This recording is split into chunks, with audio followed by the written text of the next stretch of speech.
terus bekerja sama dengan Kementerian Pendidikan, Kepolisian, dan institusi pemerintah lainnya demi tercapainya jalan keluar yang terbaik.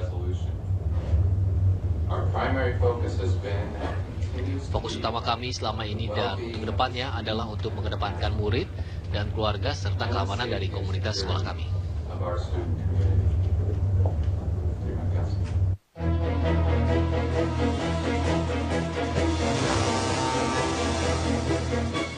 Sepintas orang akan takjub dengan pemandangan sekolah di bilangan Cilandak, Jakarta Selatan yang dijaga sedemikian ketatnya dengan ratusan mobil mewah hilir mudik setiap harinya.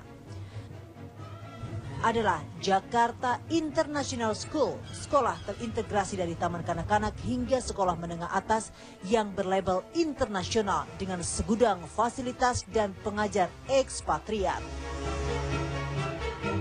Namun, siapa sangka di balik dinding kukuh yang diawasi puluhan kamera pengintai ini mencuat kisah duka seorang murid taman kanak-kanak yang mengalami kekerasan seksual dari pegawai kebersihan sekolah. Tak tanggung-tanggung, pelaku yang kemudian diamankan pihak kepolisian ini sebanyak 3 orang, 1 di antaranya perempuan. Terancam menjadi pesakitan karena tindakannya terhadap MAK, bocah berusia 6 tahun yang kemudian harus berjibaku dengan trauma sepanjang hidupnya kelak. Tak hanya secara psikis, korban pun harus menjalani perawatan kesehatan akibat penyakit seksual yang ditularkan pelaku melalui alat vitalnya. Bahwa ini merupakan suatu kejahatan dan harus diusut tuntas. Untuk sementara ada 2 tersangka sudah kita tahan, ya, dan prosesnya tentunya crime scientific investigation karena memerlukan pemeriksaan-pemeriksaan yang secara laboratoris. Polisi pun terus menyelidiki apakah masih ada pelaku ataupun korban lainnya di sekolah yang konon memungut biaya sekolah hingga 300 juta ini. Pemeriksaan keamanan secara berlapis maupun kamera pengintai yang tersebar di berbagai sudut sekolah seakan menjadi sebuah ironi. Tatkala sebuah ruangan bernama toilet menjadi lokasi tak terawasi dan tempat paling aman bagi para pelaku kejahatan seksual yang bergerak bebas menyalurkan hasrat duniawinya.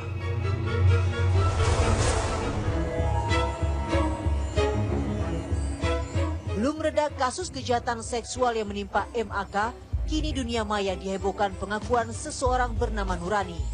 Ia membuat pernyataan mengejutkan di dalam akun media sosialnya yang menyatakan pelecehan seksual di JIS juga dilakukan para gurunya.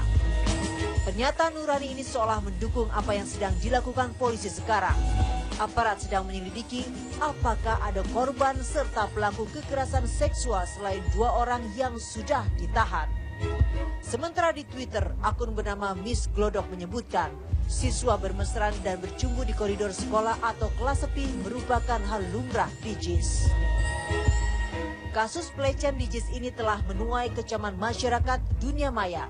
Mereka menuntut para pelaku dihukum berat. Mereka menilai biaya sekolah 300 juta rupiah per tahun di JIS tak sepadan dengan keamanan terhadap siswa. Selain kecaman terhadap pelaku, mengalir pula dukungan bagi korban dan keluarganya. Sebab pengakuan anak itu dianggap telah menyelamatkan anak lain dari bahaya serupa.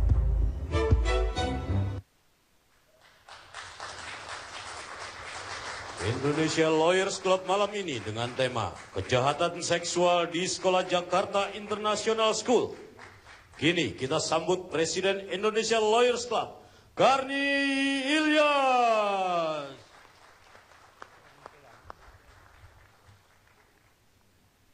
Pemirsa, malam ini kita ketemu kembali di acara diskusi Indonesia Lawyers Club. Ketika kami mempersiapkan tema penjahat seksual di sekolah JIS, tadi malam ada peristiwa yang besar juga terjadi, yaitu dijadikan tersangka Ketua BPK, Pak AP.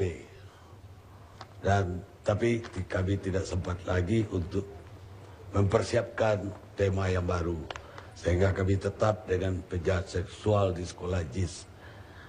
Juga tidak sempat untuk dibikin 2. Pak Ketua KPK malam ini ada di NTT, komisaris yang lain juga pada nggak ada di tempat. Sehingga malam ini kita tetap dengan JIS. Sebuah peristiwa yang juga mengagetkan. Karena bukan pelecehan saya bilang, ini kejahatan seksual. Kalau pelecehan itu masih harassment, seksual harassment. Itu masih mengganggu, menggoda. Tapi kalau ini betul-betul udah sebuah kejahatan, crime, abuse. Pemirsa,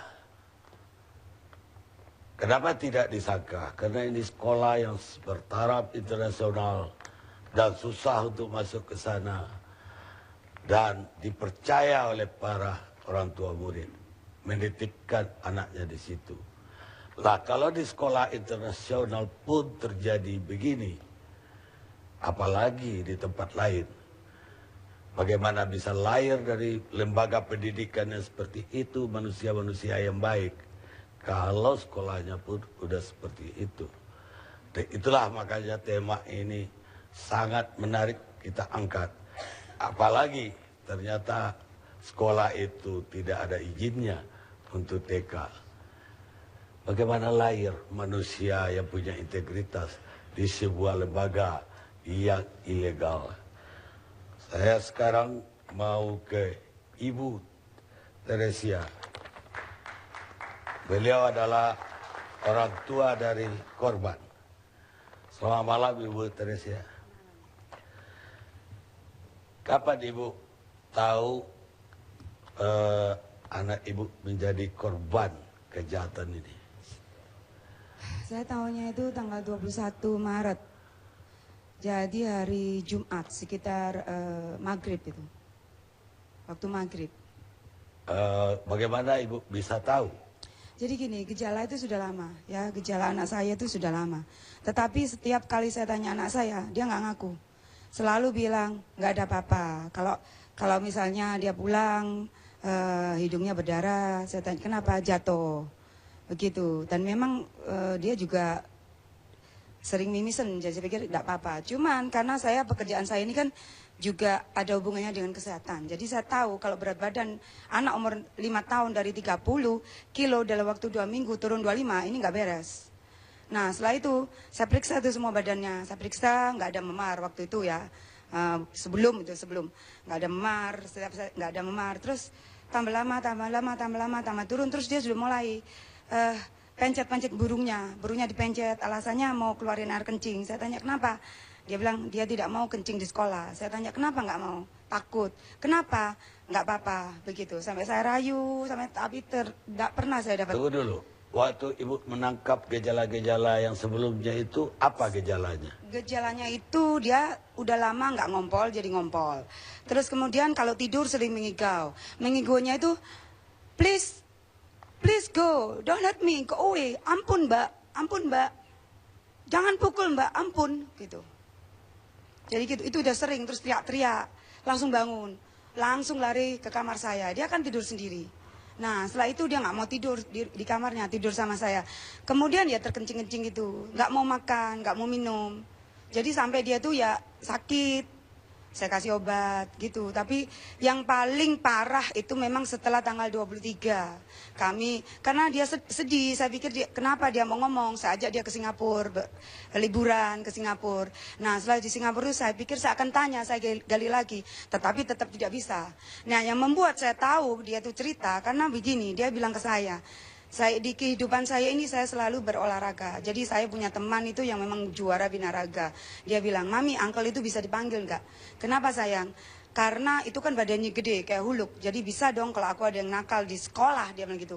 Aku dipanggil. Terus saya bilang, jangankan uncle itu, Huluk aja Mami punya teleponnya. Saya bilang, Kapten Amerika Mami punya, Thor Mami punya. Terus saya bilang, saya pura-pura telepon Kapten Amerika. Halo Kapten Amerika, di sini. Saya pura-pura telepon. Terus saya bilang, itu Kapten Amerika sudah bilang Mami, dia nanti bantu kamu. Terus saya bilang, dan kalau memang ada yang nakal di sekolah, percaya Mami janji, kamu tidak akan kembali ke sekolah itu. Mami akan pindah kamu dari sekolah itu. Langsung dia cerita saya. Hari itu juga. Karena abah saya sudah curiga, itu kan tanggal 21, tanggal 20 dia itu ada memar di sini. Tapi kalau saya tanya, apa itu? Saya pegang sakit, apa? Setiap kali saya cium sini, maaf ya, saya cium sini, sakit. Perut itu juga sakit. Saya pikir karena dia itu jarang makan, saya kasih promah. Saya nggak tahu dia sedang mengeluh sakit. Terus kalau mau berangkat sekolah tuh burungnya dipencet sampai airnya itu nggak keluar. Terus habis itu dia tuh pokoknya merasa kalau dia itu nggak mau, dia tuh basah. Ya itu begitu saya tarik keterangan, dia keluar semua keterangan itu, ya bayangkan sebagai orang tua stresnya, saya mau marah ke siapa gitu. Itu anak itu kan kita bekerja setengah mati ya Pak ya, taruh di sekolah seperti itu nggak main-main gitu. Saya baru pindah ke Jakarta, selama sekolah internasional di Surabaya tidak pernah ada masalah. Begitu di sekolah itu yang sepertinya maaf ya kokoh seperti bangunan kala gedubes ya, tapi ularnya dari dalam begitu. Udah berapa lama kata putra ibu ini terjadi? Ya anak saya tidak tahu tanggal, tidak tahu hari. Ya, dia nggak tahu juga udah berapa lama. Dia Cuma itu gejala ini udah lama. Udah lama, ya sekitar bulan-bulan Februari itu parah-parahnya. Tetapi dia ingat temannya dia itu ulang tahun tanggal 15 Maret. Jadi kalau saya tanya dia, apa yang terjadi sebelum ulang tahunnya teman dia itu namanya, kemudian apa yang terjadi setelah tanggal 15 itu, ulang tahun anak temannya itu. Jadi saya tuh kejar itu, karena saya tanya itu tanggal 21 Maret. Jadi yang saya kejar itu, saya tanyakan anak saya itu. Terus dia menceritakan dari awal itu, apa yang terjadi begitu. Apa yang ibu lakukan setelah ibu tahu apa yang terjadi sesungguhnya? Pertama, namanya orang tua antara percaya tidak percaya, tapi kan tidak mungkin anak saya mengetahui pengetahuan seks yang tidak pernah dia dapat dari mana-mana. Dia kan memperagakan ke saya posisi-posisi seks yang dilakukan para tersangka, dan juga dia memperagakan bagaimana perilaku ini menyuruh anak saya masturbasi. Semua diperagakan. Tidak mungkin anak saya tahu itu. Sedangkan Bapak bisa cek ke Indovision, di kamar anak saya itu cuma ada channelnya anak-anak, HBO kayak gitu itu nggak ada. Jadi setelah itu saya langsung telepon sekolah, dan kemudian karena waktu itu tanggal 22 adalah ulang tahun dia, jadi mertua saya dari Belanda langsung datang. Saya langsung bilang ke mertua saya, I think somebody raped my son. Saya bilang gitu. Waktu itu benar-benar saya shock karena mengetahui bahwa pelakunya itu bukan satu gitu, benar-benar shock. Karena pertama waktu nanti bisa saya jelaskan itu, dia akan bilang he, she. Saya malah mikir satu orang, tapi mungkin lady boy, karena dibilang he, she. Ternyata baru ketahuan pelakunya itu lebih dari dua. Lebih dari dua. Waktu pertama kali saya tanya dia, saya juga bingung pertama kali kok dia bilang he. Soalnya dia bilang gini, di bahasa, saya kan dari Jawa Timur, dalam bahasa sehari-hari, kalau anak saya bilang alat kelamin itu burung bahasa Jawa. Nah, dia bilang di Inggrisin, penis. So dia bilang, Bapak put the penis in my butt. And then Mbak itu yang perempuan, open my clothes and punch me gitu. Saya bingung kok she, he, ternyata itu dua orang. Ibu lapor ke sekolah, apa tanggapan sekolah? Ya, pertama karena waktu itu minggu depannya ada liburan, ya terus terang aja sekolah itu aslinya suruh menunggu saya 1 bulan sebelum melapor ke polisi.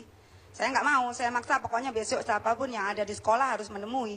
Jadi besok paginya tanggal 22 itu saya langsung bagi-bagi tugas dengan suami, saya langsung ke rumah sakit tes semua dari kencing, dari anus, dari darah, suami yang menemui siapapun yang di sekolah. Karena kan sekolah melarang kami untuk lapor ke polisi dulu, menunggu 1 minggu, ya nggak mau kami.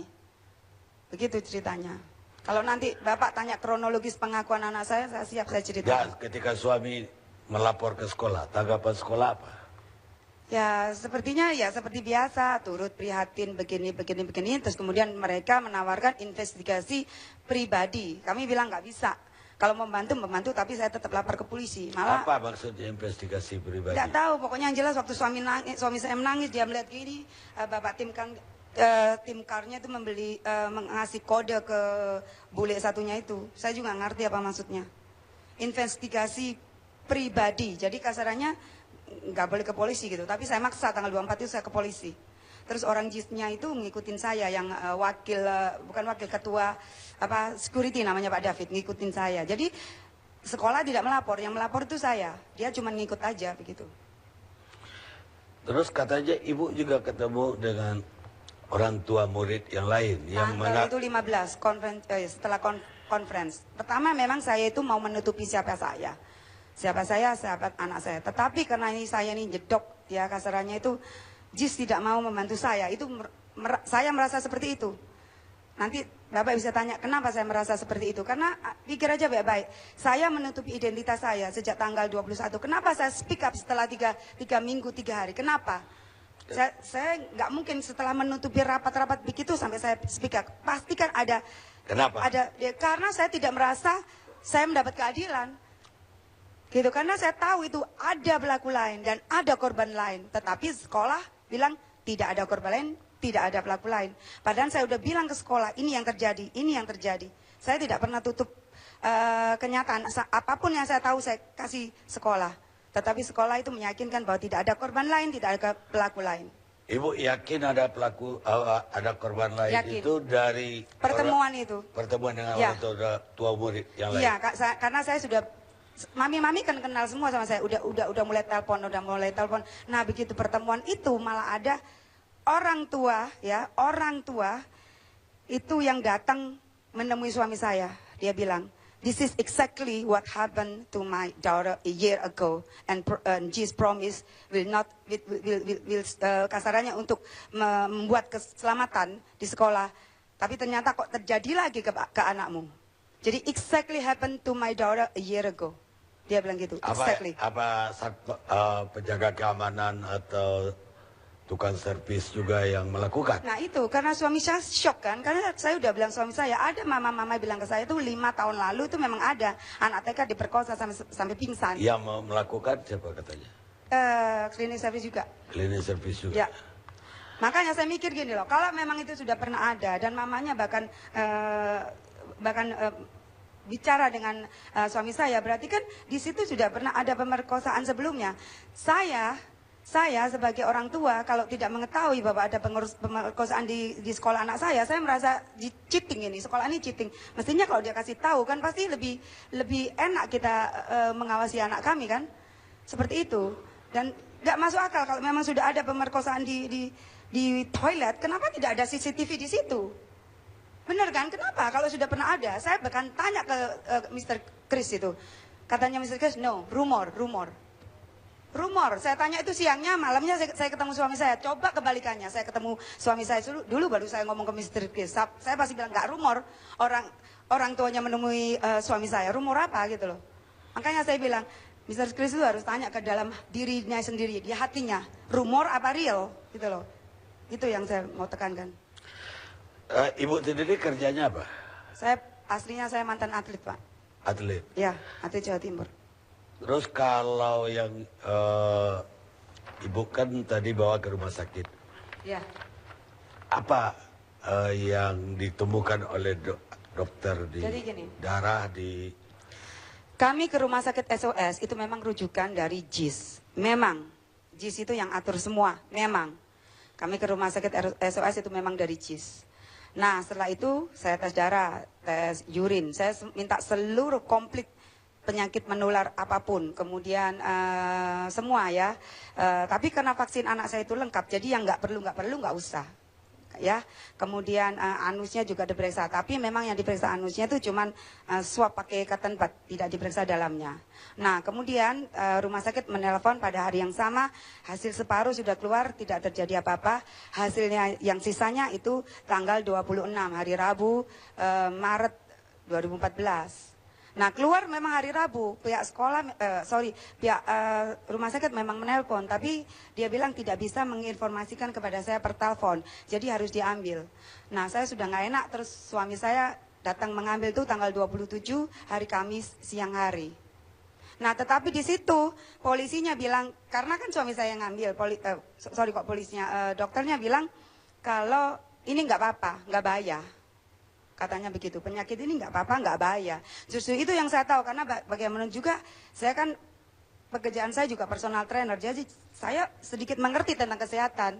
nggak, ini bahaya, ini bukannya nggak bahaya, begitu. Terus kemudian hari yang sama anak saya itu panas, langsung 38. Langsung saya bawa ke rumah sakit Pondok Indah, dan rumah sakit Pondok Indah menanyakan gejalanya apa, ya saya terpaksa ngomong terus terang. Akhirnya di situ dokter meeting, akhirnya diperiksa dalam itu di anusnya, baru ketahuan lah anus anak saya itu ternyata bengkak dan bernanah sudah. Untung itu sudah bengkak bernanah. Untung saya tanya dokternya, dok, saya tanya, anak kecil bisa seperti ini apa?